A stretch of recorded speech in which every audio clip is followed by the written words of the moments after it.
Mais presque, effectivement. Merci. Monique, tu as donc la parole. Je remarque que c'est juste quand je prends la parole que tu interviens.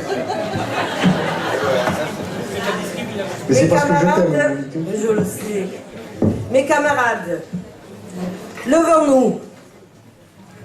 Levons-nous parce que la sécurité sociale est malade.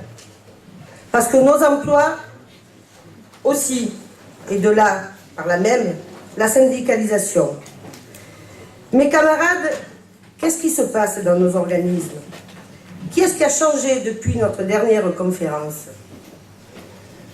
Rien.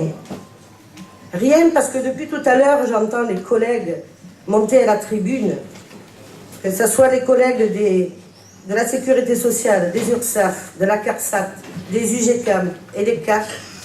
On a tous la même crainte, on a tous la même souffrance, et on est tous ici, du moins je l'espère, pour défendre la sécurité sociale de 1945 et pour défendre nos emplois. Toutes les CAF de France ferment leurs portes. Partout, nous constatons la même détresse chez les allocataires. Partout, le même désarroi du personnel qui n'arrive plus à faire face. Tous les médias s'en sont emparés. Tout le monde en a parlé.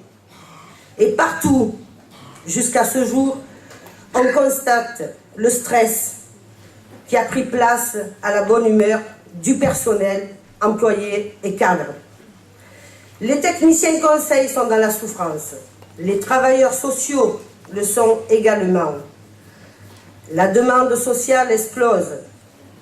Les dispositions prises par tous les directeurs des CAF de France n'ont pas permis de rétablir la situation sur les dossiers, ce qu'on appelle nous les bons de travail. Ah, certes, on a fermé les centres, les dossiers sont à jour, mais maintenant, c'est les services de vérification qui n'arrivent plus à vérifier les dossiers, et de fait, les allocataires ne sont pas payés. Ce qui génère encore beaucoup plus de problèmes à l'accueil, à la réponse téléphonique, et une situation qui devient inacceptable pour tout le personnel, employé et cadre. De COG en COG, on assiste à une véritable dégradation de nos missions de service public, à des réductions budgétaires drastiques, tout en augmentant des gains de productivité. Les charges de travail ne cessent de croître, sans avoir les moyens en effectif pour y faire face. Cette situation est inacceptable, car elle porte une grave atteinte à l'exercice de nos missions de service public, et notamment à Marseille, un département fortement précarisé. Alors, à quoi assiste-t-on aujourd'hui dans nos organismes? À la fermeture des accueils aux allocataires, avec immanquablement une agressivité et un incivisme envers nos agents, qui subissent eux aussi ces fermetures et de fait voient leur salaire diminuer parce qu'ils n'ont plus assez, parce que c'est de plus en plus difficile aujourd'hui. L'externalisation des services tels que le courrier, l'imprimerie et demain l'informatique. La mutualisation d'activités sous couvert de l'offre globale de services pour les travailleurs sociaux. Le recours aux heures supplémentaires qui sont exonérées et qui coûtent de fait moins cher que des embauches. Des redéploiements de postes de cadres de haut niveau lors des départs en retraite. Des contrôles renforcés de l'activité des salariés par les boucles de qualité rejetées par Force ouvrière, conduisant à la stigmatisation des agents désignés. Parfaitement révélateur des dérives maintes fois dénoncées et totalement improductives. Alors chez nous, on fait des expérimentations et on prend le personnel pour faire ces expérimentations, ce qui permet à la direction de les faire passer sans force lors du comité d'entreprise, enfin ils essaient, en disant « Tenez, vous aurez une promotion, c'est ce qu'on appelle la carotte au bout du bâton. » Mais ses collègues n'y sont pour rien. Alors on a fermé sur 14 sites d'accueil que nous avons dans le département des Bouches-du-Rhône, nous avons fermé 12 sites. Ça a fait 2 sur la Provence et tous les journaux. Alors quand on accueille, eh bien, il y a trop de monde au guichet, on ne peut plus liquider. Et quand on n'accueille plus, qu'on est au guichet, eh bien, qu'est-ce que c'est fait? Les allocataires, ils sont devant la porte et puis ils disent, mais ils sont feignants ces agents. C'est toujours fermé, ils sont en congé. Et petit à petit, eh bien, c'est le démantèlement et c'est la caisse de notre institution. Alors mes camarades, le travail social n'échappe pas à cette logique de restriction budgétaire, ce qui se traduit par un glissement de nos missions au profit des conseils généraux, et notamment du Conseil général de Marseille, dont le président est M. Guérini. Je ne vais pas faire de la politique.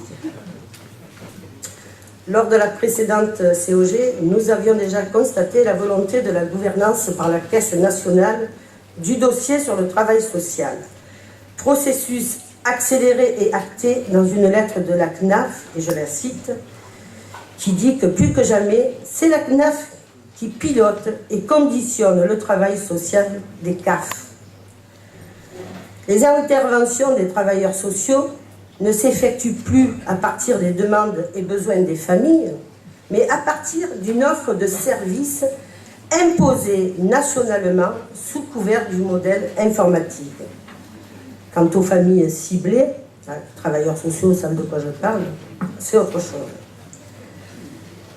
La circulaire CNAF sur le travail social oblige les CAF, dans le cadre de la COG 2009-2012, à s'inscrire prioritairement de façon incontournable dans le socle national d'engagement de services, laissant la possibilité de développer des missions autres en tenant compte des réalités sociales, territoriales et partenariales de chaque CAF.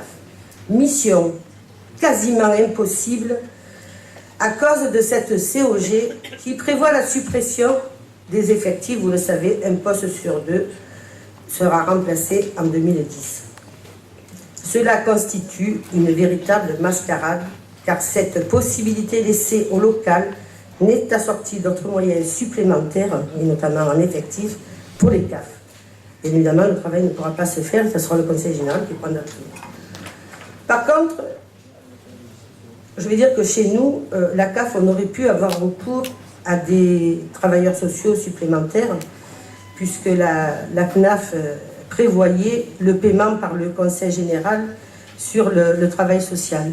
Mais notre directeur a préféré, bien évidemment, faire ça à titre gratuit, ce qui fait qu'aujourd'hui, nos travailleurs sociaux travaillent, mais le travail sans être rémunéré. Ceci dit, à qui demande-t-on d'obtenir plus de résultats? Mais aux employés et aux cadres de proximité, aux cadres d'accueil et à l'encadrement en général, qui est la seule variable d'ajustement du manque de moyens, puisqu'ils ne sont plus remplacés. Aujourd'hui, les départs en retraite des cadres de niveau 8 et 9, ils ne sont plus remplacés, on remplace par un technicien niveau 2, et puis le cadre qui était niveau 6 ou 7, eh bien, il fait son travail. L'accroissement de la charge de travail pour l'ensemble des salariés cadres et des employés des services administratifs et sociaux conduit à une dégradation importante des conditions de travail et de la qualité de service, avec en corollaire un accroissement du stress et d'une souffrance au travail. Alors aujourd'hui, si on devait résumer, cela donnerait quoi? Eh bien, beaucoup plus de pression, beaucoup plus de charge de travail, plus de pénibilité, plus de souffrance au travail, moins de salaire, bien évidemment, et moins de défense.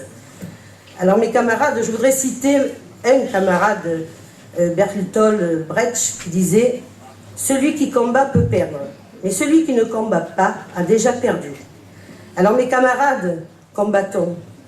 Combattons et maintenons la pression auprès de nos directeurs et auprès de nos gouvernants, et donnant du sens à nos revendications, comme l'a si bien fait notre bureau de la section fédérale, Michel Rochette et tous les collègues qui travaillent à ses côtés.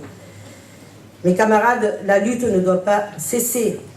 On doit continuer à se battre, on doit continuer à revendiquer avec des revendications justes, parce que nos revendications, elles ont toujours été justes, pour que demain, les jeunes continuent d'avoir la même sécurité sociale que nous avons, c'est-à-dire la sécurité sociale solidaire, la sécurité sociale de 1945.